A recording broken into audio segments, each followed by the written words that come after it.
저는 형제의 번호를 지우지 않았습니다. 그런데 전화를 걸지 않습니다.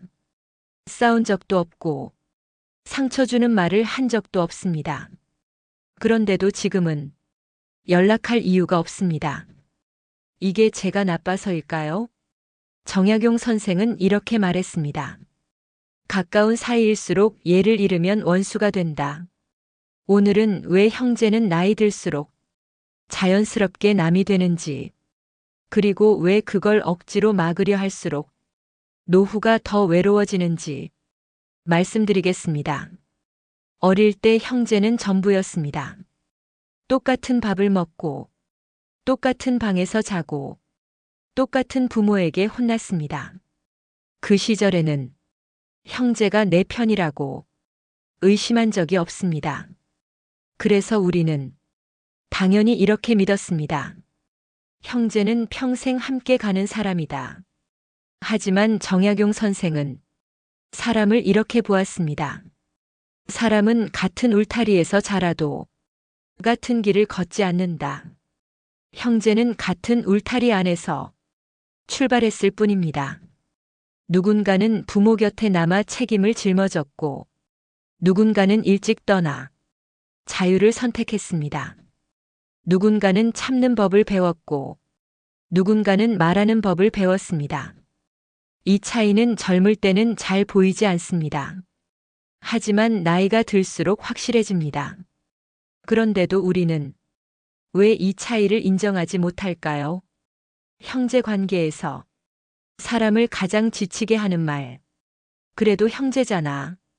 이 말은 위로처럼 들리지만 실은 짐입니다. 정약용 선생은 말했습니다. 억지로 맺은 인연은 은혜가 아니라 속박이 된다. 형제를 이해하려 하면 우리는 스스로에게 묻습니다.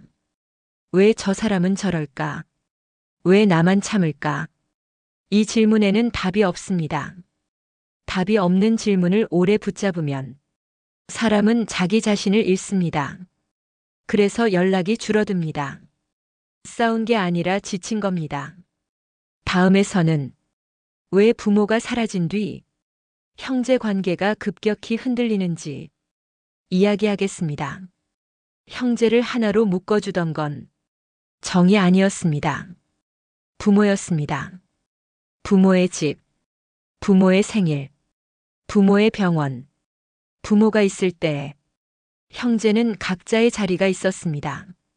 하지만 그 중심이 사라지는 순간 형제는 각자의 궤도로 흩어집니다. 이건 비정상이 아닙니다. 자연입니다. 문제는 이 자연스러운 변화를 우리가 받아들이지 못한다는 데 있습니다. 이 다음 단계에서 관계를 완전히 바꿔버리는 요소가 등장합니다. 바로 돈입니다. 정약용 선생은 아주 단호하게 말했습니다. 이익 앞에서는 부자도 형제가 아니다. 형제 사이에서 돈은 항상 말없이 관계를 바꿉니다. 부모의 집, 부모의 병원비, 부모의 지원, 액수는 중요하지 않습니다. 공평하지 않다고 느끼는 순간 과거의 정은 아무 힘도 쓰지 못합니다. 여기서 사람들은 말합니다. 그래도 피는 못 속인다. 하지만 현실은 다릅니다. 피보다 기대가 더 빨리 마음을 바꿉니다. 그럼 왜 기대가 이렇게 위험할까요? 다음에서 설명드리겠습니다. 형제에게 기대하는 건 자연스럽습니다. 문제는 그 기대가 의무로 바뀌는 순간입니다. 정약용 선생은 말했습니다. 은혜를 기억하게 하지 마라. 원망으로 돌아온다. 나도 해줬으니까 너도 해야 한다. 이 생각은 관계를 거래로 만듭니다. 형제는 의무가 아닙니다. 의무가 되는 순간 짐이 됩니다. 다음에서는 왜 각자의 가정이 생기면 형제는 항상 밀릴 수밖에 없는지 말씀드리겠습니다. 결혼도 아이도 아닙니다. 형제가 멀어지는 진짜 순간은 자기 가정이 완성됐을 때입니다. 정약용 선생은 말했습니다. 사람은 자기 집안의 평안을 먼저 지킨다. 이건 냉정함이 아니라 본능입니다. 이걸 인정하지 못하면 서운함이 쌓입니다. 서운함은 말로 풀리지 않습니다. 시간으로만 굳어집니다. 이제부터 관계를 놓아야 마음이 편해지는 이유를 말씀드리겠습니다. 형제가 멀어졌다는 사실을 사람들은 실패처럼 느낍니다. 하지만 정약용 선생은 이렇게 말했습니다. 모든 인연에는 머무는 때가 있다. 형제가 남이 되는 것은 관계가 끝났다는 뜻이 아니라 역할이 끝났다는 뜻입니다. 이걸 인정하면 마음이 가벼워집니다. 붙잡지 않아도 됩니다. 다음에서는 진짜 어른이 되는 순간이 언제인지 이야기하겠습니다. 진짜 어른은 관계를 끊는 사람이 아니라 관계를 있는 그대로 두는 사람입니다. 정약용 선생은 말했습니다. 거리를 두는 것은 끊는 것이 아니라 지키는 것이다. 연락 없으면 없는 대로, 말 없으면 없는 대로 그걸 불행으로 해석하지 않는 것. 이게 노후를 편안하게 만듭니다.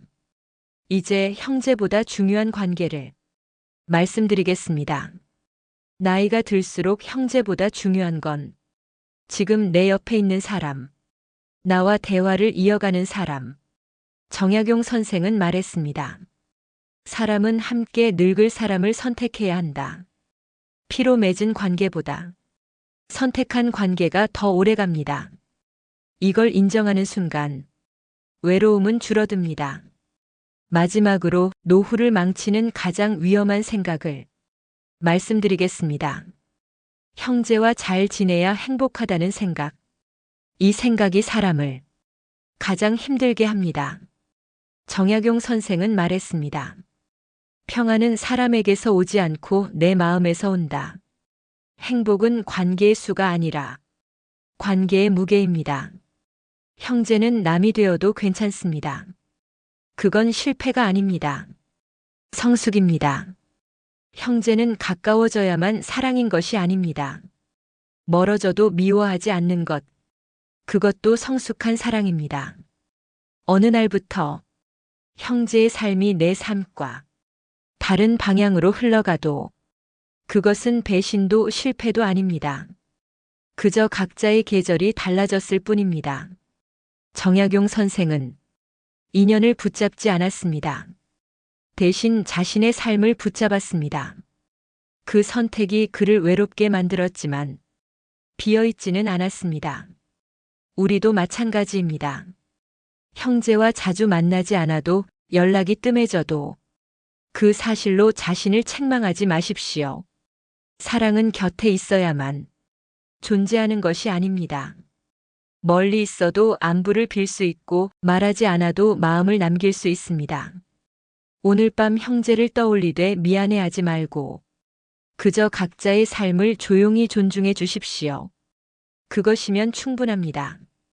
지금 당신이 지켜야 할 것은 관계가 아니라 당신의 평안입니다. 오늘 이야기가 조금이라도 당신의 마음을 가볍게 했다면 이 시간은 이미 의미가 있습니다. 여기까지 함께 해주셔서 감사합니다.